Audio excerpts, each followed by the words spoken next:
What's going on, everyone? This is Jags Central, and I hope you're all doing well. Brian Thomas Jr., Jacksonville Jaguars wide receiver, isn't going to make the Pro Bowl game as a starter.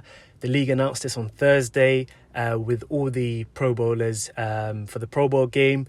And it was kind of disappointing to see that because Brian Thomas Jr. is enjoying the best rookie season for a receiver in Jaguars franchise history. He's got over 80 passes. He's got more than 1,000 receiving yards. He's got 10 touchdowns, and all of that is franchise records.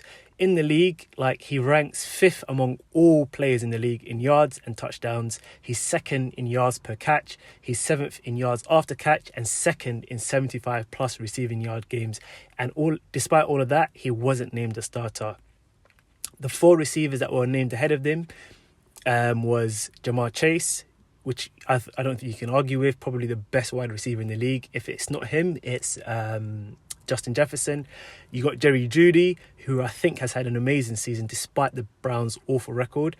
Nico Collins, and then also Zay Flowers. I think the 2 surprising players, if you had to take one out for Brian Thomas Jr., it would either be Nico Collins or Zay Flowers. I know Zay Flowers is on 1,000 receiving yards as well. I don't think he's up there with the 10 touchdowns or more, but he's had a really good season with the Baltimore Ravens as well. But I think the one that I'm most surprised with is Nico Collins, because he's only played 11 games.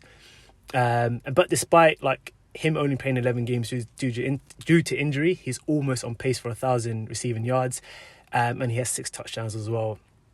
So for me, I'm not super annoyed to say that Brian Thomas Jr. is snubbed, but it would have been nice to have Brian Thomas Jr. in there.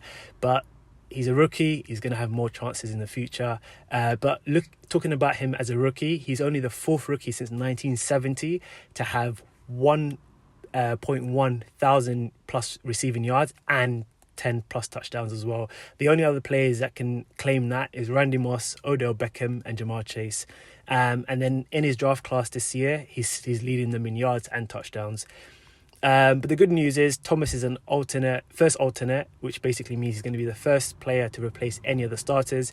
It's likely that Thomas will find his way into the Pro Bowl, given if any of the wide receivers make the Super Bowl. The only ones that have a chance is Nico Collins, Jamar Chase and Zay Flowers. With Jamar Chase, the Bengals may or may not make the playoffs. So it only leaves literally Nico Collins or Zay Flowers, and I don't see the Texans making the Super Bowl. So his only chance is if the Baltimore Ravens make the Super Bowl, then Brian Thomas Jr. becomes a Pro Bowler. Do you think Brian Thomas Jr. was snubbed? If you think so, let me know in the comments.